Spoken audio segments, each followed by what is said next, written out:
Ici Radio Taïwan International. C'est François-Xavier Boulet pour vous présenter l'émission Taïwan en ébullition.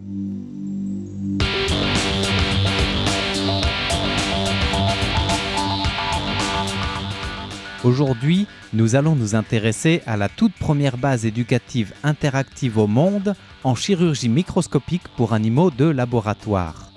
Une première mondiale à l'initiative des laboratoires de recherche appliquée nationaux de Taïwan, qui offre donc cette avancée pour la recherche médicale, avec surtout grâce à cette toute première plateforme mondiale, un recours moindre aux animaux de laboratoire. On le sait, la chirurgie microscopique sur animaux de laboratoire est une étape clé dans les tests de nouveaux médicaments, dans les batteries de tests précliniques et autres recherches médicales. Et les laboratoires nationaux de recherche appliquée de Taïwan ont recouru à l'utilisation de modèles biomimétiques et un entraînement individualisé sur microscope pour permettre cette avancée.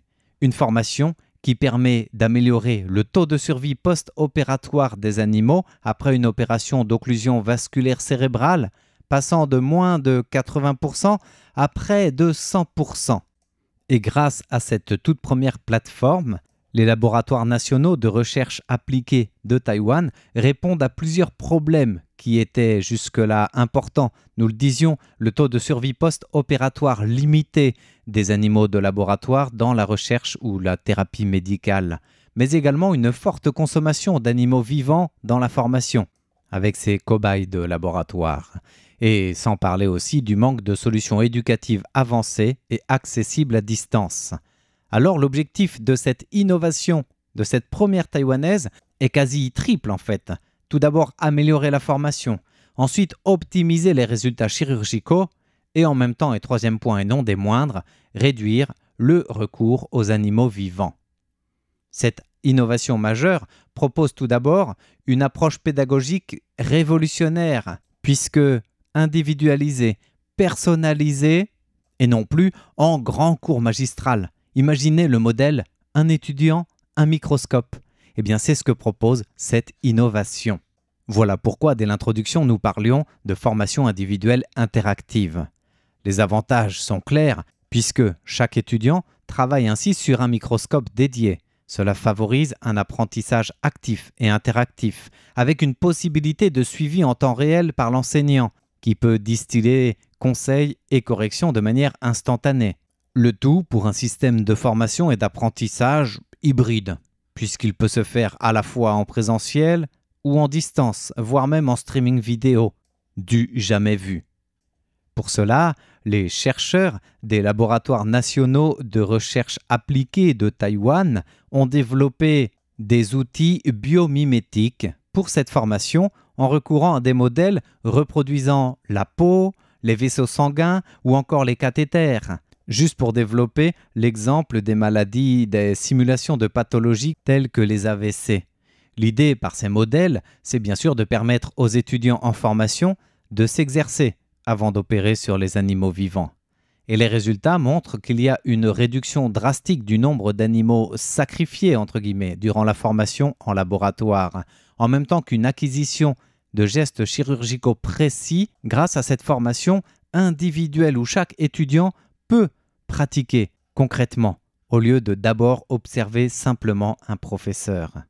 Une prouesse de technologie en cours de développement puisque le président des laboratoires de recherche nationaux de Taïwan, Zhang Hongying, a expliqué que, fort des résultats prometteurs et déjà chiffrés de ce système de modèles interactifs biomimétiques développé pour les besoins de la formation en chirurgie microscopique, eh bien, les laboratoires de recherche avaient déjà déposé des demandes de brevets en cours d'évaluation. L'application concrète sur la chirurgie d'occlusion vasculaire cérébrale, par exemple, permet, grâce à la combinaison du système éducatif innovant et des outils biomimétiques que nous venons de développer, un taux de survie post-opératoire proche de 100%.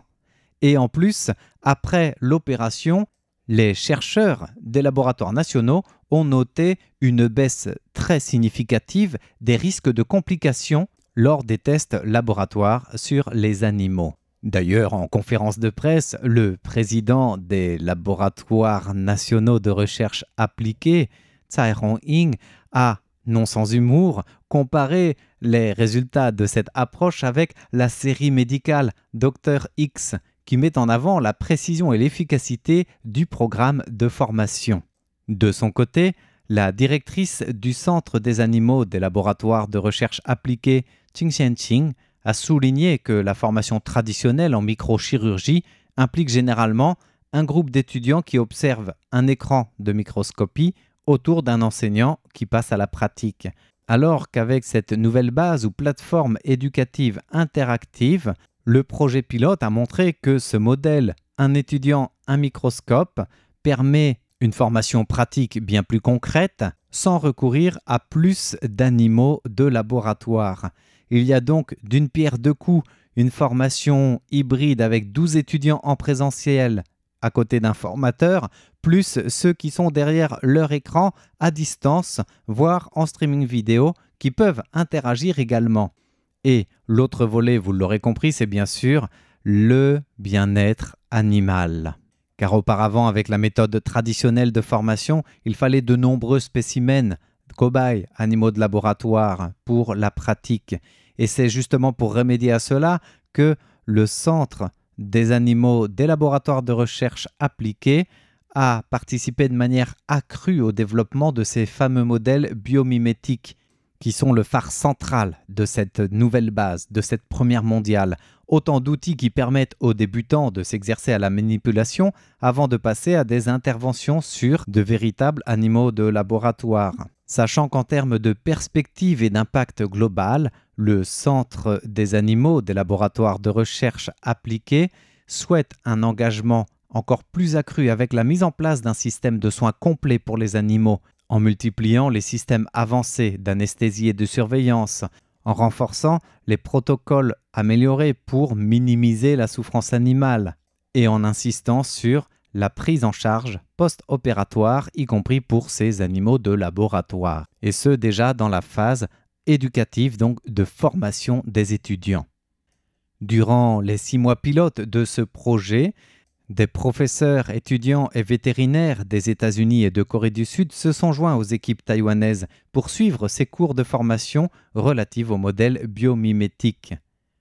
La directrice du centre, Qing Xianqing, a précisé aussi qu'en appliquant cette méthode à l'opération d'occlusion vasculaire cérébrale par exemple, les étudiants bénéficiaient donc d'un suivi continu, d'une formation progressive et d'un processus de formation de maîtrise des gestes précis de microchirurgie sans la pression du sujet vivant. Et après ce premier jalon, déjà largement salué dans la communauté scientifique de recherche médicale à travers le monde, Taïwan veut aller encore plus loin, car les laboratoires nationaux de recherche appliquée visent le développement d'une sorte de hub mondial de la microchirurgie expérimentale. Le président de l'Institut, Tsai Rong-ying, a en effet détaillé que, en plus de la microchirurgie, cette base éducative, première au monde, était aussi équipée pour la formation en manipulation embryonnaire qui est essentielle pour la reproduction assistée, l'administration de médicaments et l'échantillonnage sur animaux. Donc plusieurs azimuts, plusieurs tendances dans la recherche médicale, mais le tout combiné avec une formation en chirurgie biomimétique, une microchirurgie sur les animaux vivants, une manipulation embryonnaire pour la reproduction assistée, les techniques d'administration de médicaments et d'échantillonnage, la sensibilisation et l'éducation scientifique. Taïwan envisage l'accueil de chercheurs, d'étudiants en médecine et en médecine vétérinaire, ainsi que des équipes de recherche médicale, car l'objectif est de devenir une plateforme de référence mondiale en coopérant avec plusieurs universités de renom du monde entier pour la formation et la recherche, en coopérant avec les industries pharmaceutiques pour que cette base éducative soit aussi utile dans l'application de la recherche des médicaments et notamment pour les essais précliniques de nouveaux traitements. En conclusion, les ambitions sont à hauteur de cette première mondiale qui marque une avancée majeure dans la formation en chirurgie microscopique sur animaux de laboratoire en combinant une pédagogie innovante, les outils biomimétiques dont les demandes de brevets sont en cours d'évaluation, une meilleure prise en charge des animaux ainsi qu'un accès internationalisé. Ce nouveau centre, cette plateforme éducative, appelez-la comme bon vous semble, se positionne comme un acteur incontournable pour l'avenir des recherches précliniques et de la recherche expérimentale, proposée par les NAR Labs, laboratoires nationaux de recherche appliquée de Taïwan. Vous l'aurez compris, plus qu'un aboutissement, la recherche continue, même si notre émission touche aujourd'hui à sa fin. Merci de votre écoute, c'était Taïwan en ébullition, présenté par François-Xavier Boulet pour Radio Taïwan International.